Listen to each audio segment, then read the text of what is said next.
Oke guys, welcome back.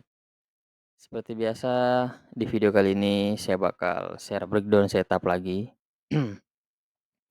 Jadi setelah di tanggal 27 itu terkena stop loss di GBUSD, saya juga ada trade lagi di AUDUSD. Cuma kan sengaja saya buatin videonya itu satu-satu, karena nggak mungkin dalam 2 setup saya gabungin dalam satu video.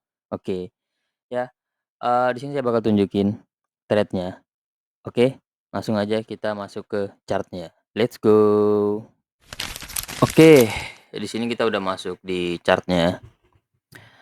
Jadi kemarin tuh di tanggal 27 saya ada 2 trade.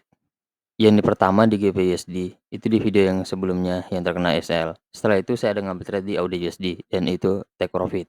Oke, dan di sini saya bakal share yang trade di AUDUSD. Sengaja saya nggak share bersamaan dengan video yang kemarin, soalnya nanti kan nggak mungkin ya dalam satu video itu ada 2 setup. Jadi mending dibuatnya satu-satu biar kalian tuh bisa memahaminya itu bisa lebih jelas lagi, lebih dalam lagi, ya. Oke, mungkin bisa langsung aja. Seperti biasa di sini di Audio USD kita mesti lihat dulu dia satunya, karakternya itu seperti apa, bullish atau bearish. Nah, yang kalian di sini pasti udah jelas ya, dia karakternya bearish. Nggak perlu saya tentukan lagi ya. Saya rasa dengan sudah ada video saya yang beberapa kali itu, yang bisa kalian berulang-berulang kali melihatnya, yang nggak mungkin ya saya harus detail lagi ya kan. Pasti kalian udah tahu lah ya. Oke, ya nggak apa-apa kalau misal kalian mau dilihatin lagi nggak apa-apa. Ya, simpelnya gini aja, ini untuk striker dia satu, ini internalnya.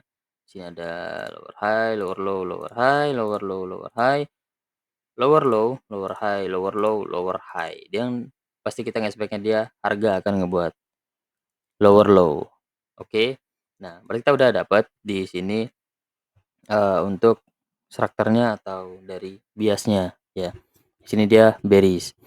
Sekarang untuk kita mencari zonanya. Nah, kebetulan kemarin di sini tuh saya nggak ada zona di H1 ya. Kalaupun ada kemarin tuh zona di H1-nya itu di eksternalnya, guys. Jadi nggak ada di internalnya. Jadi saya turun ke M15. Nah, di sini di M15 seperti biasa, kita juga harus melihat karakternya. Ya, karena belum tentu di H1 itu bearish, tetapi di M15 tuh bearish. Kadang juga dia ada bullish-nya gitu. Oke. Jelas karakternya di sini. Lower high, lower low, lower high, lower low, lower high. Lower low ini eksternal di M15 ya. Kan internalnya yang di dalam nih. Ini internal nih, ini internal ya. Oke, lower high dia ngambil liquidity di sini. Lalu kita ngespeknya harga akan ngebuat lower low, ya kan. Tapi kalau saat ini dia belum break. Jadi ini nggak bisa dibilang sebagai lower low-nya, ya. Ya, nggak bisa ya, nggak bisa dibilang sebagai lower low-nya. Dan lower high-nya pun benar-benar valid jika ini low sebelumnya itu di break. Sama seperti ini. Kita lihat yang sebelumnya di sini. Lower low-nya di break. Yang artinya ada lower high valid di sini. Oke, seperti itu ya. Ngerti ya?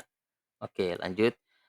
Untuk zonanya, di sini saya memakai order block di M15. Ini kan ada order block.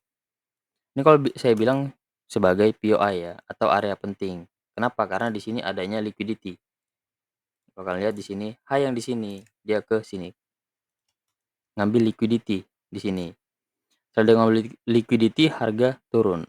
Nah, di sini ini sebagai zona POI. Ya, bebas kalian sih mau order block juga ya, nggak apa-apa gitu. Ya, oke. Jadi di sini adanya order block di M15 ya, zona saya di sini. Ini saya kasih dah ya. Di sini order block di M15 ya. Nah, jadi saya nge-expect-nya harga sebelum dia break di sini. Ya, sebelum dia break di sini, dia ke atasnya dulu baru dia turun buat nge-break low yang di sini, ya kan? Nah, gitu. Jadi masih ada peluang untuk harga naik terlebih dahulu ke sini. Dan di sini tuh saya entry-nya konfirmasi ya, bukan agresif. Ya. Oke, jadi langsung aja di sini saya contohin. Jadi ya seperti biasa, pasti saya nunggu harga masuk dulu kan, karena di sini kan saya konfirmasi ya kan entry-nya. Entry modelnya konfirmasi bukan agresif. Kalau agresif sih ya mungkin saya bisa langsung taruh pending order sell limit di sini, karena agresif ya kan. Udah tinggal gini aja, RR mau 1/3, 1/4 gitu. Ini kalau agresif ya. Berhubung di sini saya entry-nya konfirmasi entry, ya berarti saya nunggu harga masuk dulu di zona ini gitu ya. Kita lihat di sini. Nah, ini harga udah masuk. Kita mundurin deh di sini. Nah, kita turun ke M3. Biasa, saya kan biasanya makainya M3 kan. Nih, kita lihat sini. Ini kan tadi sebagai zona order block M15.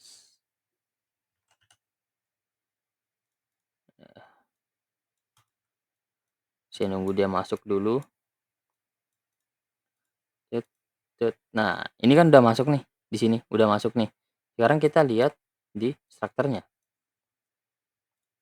Lower low, sorry, higher low, higher high, higher low, higher high, higher low, higher high. Kita lihat ada break nggak yang di sini? Oke, break ya, dia nggak kena nggak di bodinya? Oke, dia kena ya. Kena nggak sih di body candle bearish ini? Pas banget ya. Oke, nggak apa-apa. Kita lihat di sini akan dia bakal pullback dan buat higher high lagi. Di sini berarti ada break nih.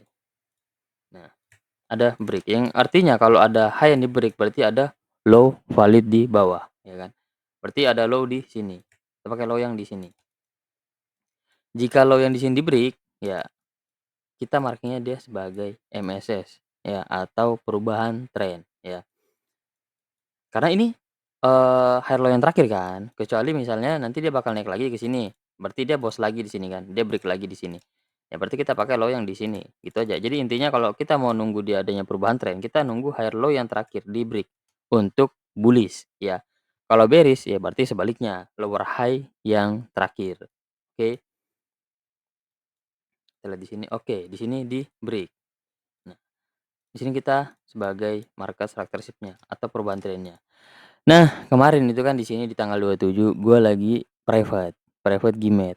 Jadi saya lagi ngajarin orang yang baru masuk di komunitas, saya ajarin. Jadi di sini tuh saya nggak mantau ya karena kan tahu sendiri di sini M3 dan saya juga lagi Gmat, lagi ngajarin, nggak mungkin.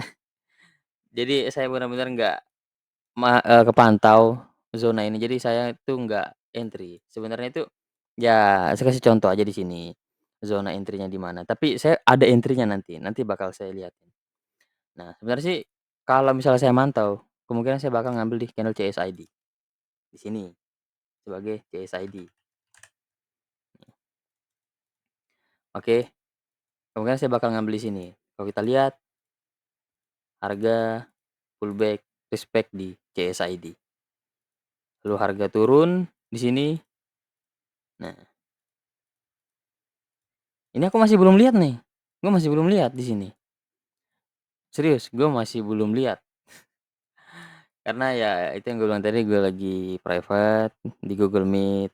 Jadi ya nggak fokusnya ya fokus ngajarin gitu udah nggak ada fokus ke sini lagi.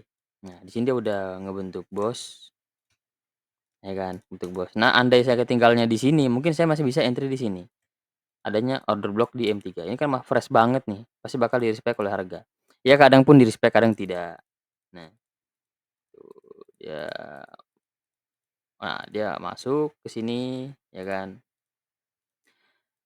Setelah di sini, baru saya lihat sini. Jadi akhirnya saya ya udahlah, karena dia udah masuk di sini, ya karena dia udah masuk ke sini, saya nggak langsung bukan berarti saya langsung entry instan ya, enggak. Jadi saya nunggu ini di-break dulu. Saya nunggu low yang di sini di-break dulu. Setelah di-break baru saya cari zona. Nah, ini kan di-break nih, ya kan? Di-break. Yang artinya di sini apa? Bos kan? Bos bearish kan?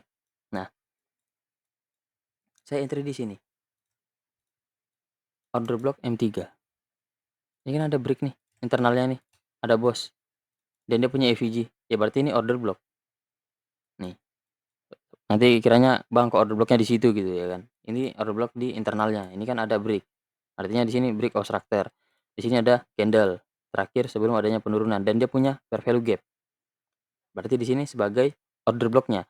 Kalau kita lihat emang harga itu sempat naik ya, kalau kita lihat sini, harga itu sempat naik ke sini. Dia kan naiknya nggak sampai ke order block, yang artinya berarti zona ini tuh masih fresh, bener nggak? Bener kan? Berarti zona itu masih fresh. Yang artinya harga itu butuh naik dulu ke atas sini, baru dia turun. Seharusnya seperti ini yang gua senang di AUD USD sebenarnya. Dia tuh kayak nurut banget ya ya kalau kita udah tahu, strateginya udah kita tahu ilmu pasti dia itu kayak benar-benar kayak nurut banget sama kita, gitu. Oke, jadi gua nge-expect itu dia bakal naik dulu ke sini sebelum dia turun. Ya karena apa? Gua nemunya itu waktu gua masih di sini. Gua udah di sini udah ketinggalan, wah dari ada CSID, adanya order block di sini saya udah ketinggalan. Jadi akhirnya saya nungguin di-break dulu, ya kan yang gue bilang tadi. Setelah ini di-break baru saya cari zona dan akhirnya saya dapat zona di sini. Nah, jadi saya memasang sell limit di sini, ya, sell limit di sini. Nah, SL itu kan bisa di high yang ini ya kan, tapi saya pakai di high order block.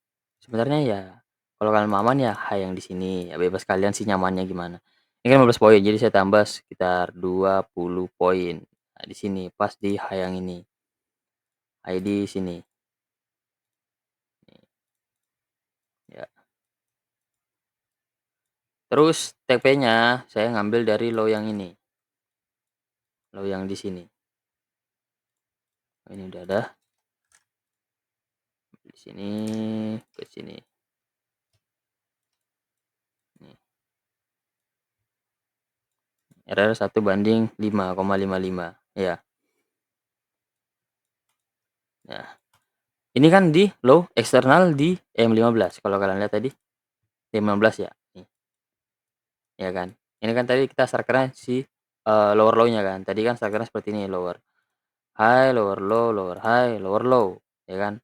Dia ngambil liquidity di sini. Dan sekarang yang tadi gue bilang di awal, harga, bakal pullback dulu ke area order block di sini yang masih fresh lalu dia break, break low-nya dan yang artinya secara logikanya low yang eksternal di M15 ini pasti musti di-break kan, bener kan? Dan ini pasti harus di-break, karena apa? Dan sini nanti bakal jadi bos si eksternal di M15 seperti ini bos kan, ini bos. Dan ini pasti bakal jadi bos nantinya, ya kan, di eksternal M15. Nah, jadi saya targetin TP-nya itu hanya sampai situ. Sebenarnya kan bisa Bang dikasih lebih, kan dia bakal, nge-break low yang di sini. Ya sebenarnya bisa, cuman ya yang realistis aja lah. Di sini gua juga ibaratnya gua udah telat gitu kan, gua udah telat, ya. Kalau mau dibilang mah, kalau misal gue entry CSID ini udah berapa RR-nya? Nih, udah 1/8 ya kan. Nah, cuma gara-gara gua bilang juga di sini udah telat gitu kan. Ya udahlah sampai low sini aja lah, nggak perlu dilebihin 1/5 juga udah cukup gitu kan. Mana nih tadi nih? Sini nih, entry di sini. Nah, oke, seperti ini. Ya, 1/5. Trade-nya seperti ini.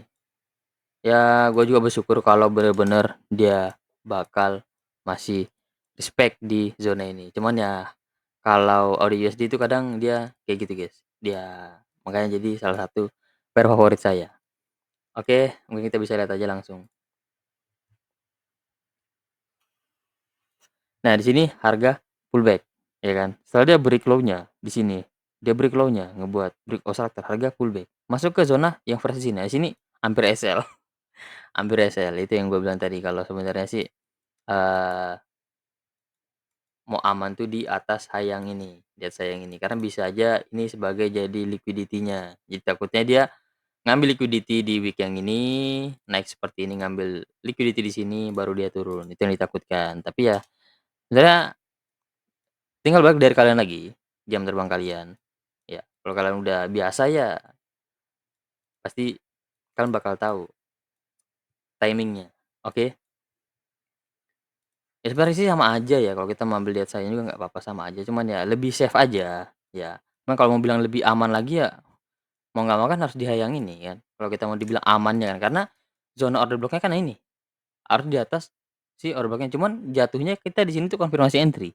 Kita mau itu zona kita atau SL kita itu lebih tipis lagi, karena kalau kita ibarat nih perbandingannya ya, kalau kita aggressive entry, seperti ini kan tadi zona order block-nya, misalnya kita entry seperti ini, SL di atas order block, segini 54 tambahin 5, segini, TP misalnya kita samain di sini deh, TP, nih R-nya nggak nyampe 1/3, sedangkan kalau kita konfirmasi itu R-nya 1/5 lebih.